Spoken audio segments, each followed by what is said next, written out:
Les amis, bonjour, bienvenue sur The Weekend Spoke. J'ai l'immense plaisir de vous retrouver ce jour encore pour faire un debriefing d'une très belle vidéo, à savoir commenter le match ayant opposé aujourd'hui Manchester City au Real Madrid. D'autant plus que ce match est vraiment historique, hein, les gars. Franchement, aujourd'hui nous avons assisté à l'un des plus beaux matchs de l'histoire de la Ligue des Champions. Un match historique, un match à sens unique. Aujourd'hui, on a vu une équipe de Manchester City qui a éteint le Real Madrid, qui ne leur a pas permis du tout de construire, d'avoir des occasions, de créer du jeu, créer des opportunités de but, créer des occasions de but. Aujourd'hui, on a eu on a eu ce dont à quoi on s'attendait. Désolé vraiment pour ce petit bug et tout. On a vu une équipe de Manchester City maîtriser le Real, écraser le Real, dominer le Real. Mais ce match s'est fait en plusieurs étapes et j'aimerais qu'on revienne là-dessus. Tout d'abord, félicitations à Pep Guardiola. Enfin, il bat le Real Madrid en Ligue des Champions parce que je crois que ce n'est jamais arrivé. C'est la première fois, à part l'année passée où il a battu le Real 4-3 au match aller et puis au retour, il s'est pris une claque. Donc, c'était ça. Mais aujourd'hui, il a réussi à éliminer le Real enfin en élimination directe, là, je crois, après le Barça à l'époque. Aujourd'hui, il refait la même chose. Et félicitations à Pep Guardiola parce qu'il a su préparer ses hommes, il a su préparer son match, il a préparé son équipe pour que l'équipe puisse gagner aujourd'hui. Et c'est tout à son honneur. Bravo Guardiola, bravo à Manchester City et c'est beau. Sinon, les principaux points de la défaite du Real Madrid aujourd'hui, c'était principalement l'âge, les gars.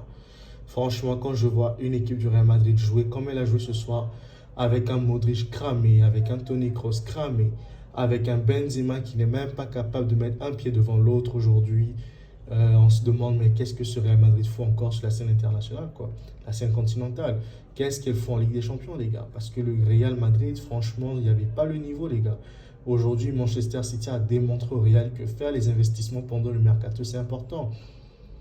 Et aujourd'hui, on a vu une équipe du Real Madrid qui a aligné les mêmes vieux joueurs, la même équipe de toutes les années antérieures, les mêmes joueurs. Aujourd'hui, on a un Vinicius Junior qui a besoin d'être épaulé de temps à autre.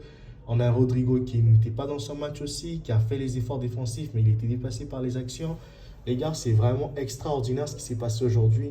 Je ne sais pas si vous vous rendez compte, mais Thibaut Courtois, il ne peut pas tout le temps faire des miracles en fait. Il a fait un premier miracle sur Haaland en première mi-temps avant le premier but de Bernardo Silva, mais il ne pouvait pas faire tout le match en fait. On a un Eder Militao qui est à court de rythme en fait. Il revient de suspension, il n'est pas vraiment en forme. J'aurais même préféré que Rudiger commence la rencontre, même si je pense que ça n'aurait rien changé au résultat.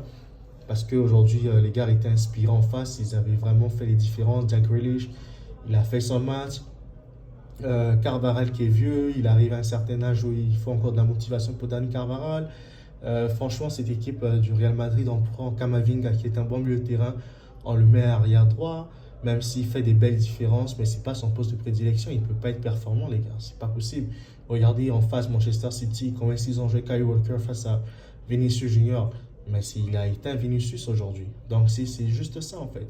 Et ce n'est pas possible qu'un grand club comme le Real Madrid, qui est la meilleure équipe d'Europe tenant du titre, se fasse humilier de la sorte 4-0. Mais c'est incroyable, les gars. Ça, ce n'est pas possible. On ne peut pas accepter ce genre de choses. On ne peut pas accepter de mettre sa télévision et voir le Real Madrid prendre une claque, un 4-0 contre City en Angleterre. Ça, c'est vraiment terrible, en fait. Et j'espère que le mercato qui va venir, ils vont savoir faire les bons choix, que Pérez va recruter les bons, les gens qui méritent de jouer au Real Madrid, une très bonne équipe, une bonne ossature. Comme ça, on ne va plus assister à de telles humiliations pareilles. Et s'il faut être prêt à chasser Modric, Kroos, Benzema, non, je vais dire David là-bas, genre Carvajal, tout ce monde-là, ces gens qui sont vieillissants, mais qui polluent le 11 de départ du Real Madrid, mais il faut s'en débarrasser en fait. Parce qu'on ne peut pas continuer à avoir ce genre de choses. On a besoin d'un Vinicius Junior aujourd'hui qui est un attaquant de pointe, qui est capable de bouger, qui est capable de jouer tous les matchs. Pas un Benzema cette saison qui est absent à presque toutes les rencontres. On le voit jouer aujourd'hui, demain il ne joue pas, après-demain il joue, après-demain il ne joue pas.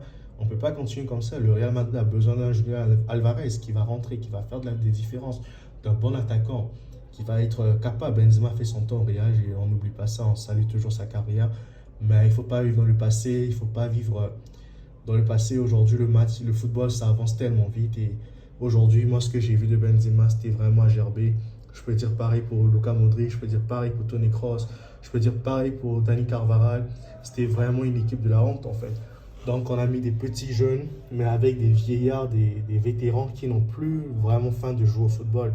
Et c'est juste ça que je peux retenir aujourd'hui pour cette rencontre en fait. Sinon, Qu'est-ce que je peux dire d'autre?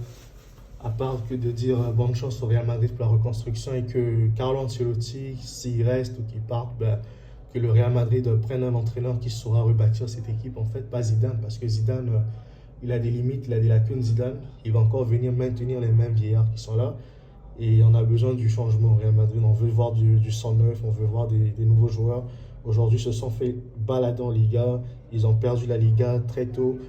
Ils ont vraiment abandonné en Liga. La Ligue des Champions, c'est parce qu'ils ont tombé contre des équipes qui n'ont pas su jouer à un moment donné. Même si le Real a mérité ses victoires contre Chelsea, Liverpool, mais ce n'était pas ça. Ils ont forcé un peu leur talent. Et ça, c'est une anomalie quand on s'appelle le Real Madrid, en fait. Donc, c'est ce que je peux dire. Et franchement, félicitations à Bernardo Silva parce qu'il a montré qu'il n'avait pas peur du Real Madrid, en fait. Bernardo Silva, il a démontré que c'est un grand joueur et qu'il mérite vraiment sa place de titulaire à City. Et franchement, bonne chance à eux, les gars. Franchement, je ne sais pas si c'est l'année de Manchester City, mais comme on dit, le ballon est rond et tout peut arriver dans un match. Ils vont affronter l'Inter Milan de Lukaku aujourd'hui, de Lautaro Martinez, qui défend très bien, qui a une solidité défensive avec André Onana, qui est un bon goal cette année-là, franchement. Je ne sais pas comment City va faire pour gagner ce match, mais ça va être compliqué.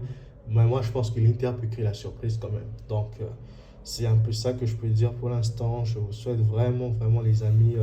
On va refaire une autre vidéo à tête posée parce que là, c'est une vidéo d'après-match. Donc, je dis ce qui me vient par la tête rapidement comme ça, les amis. Donc, puis c'est une vidéo de reprise après tant de mois sans faire des vidéos, sans avoir produit des vidéos de qualité. Donc là, je reviens un peu faire cette petite vidéo rapide, vite fait, un petit coup de gueule par-ci par-là. Et puis bon, on va refaire une vidéo dans ces jours-ci pour comprendre un peu pourquoi est-ce que le Real Madrid a perdu cette rencontre de fond en comble, bien analyser ce match. Et puis bon, voir quels sont les changements possibles à apporter au Real Madrid en fait.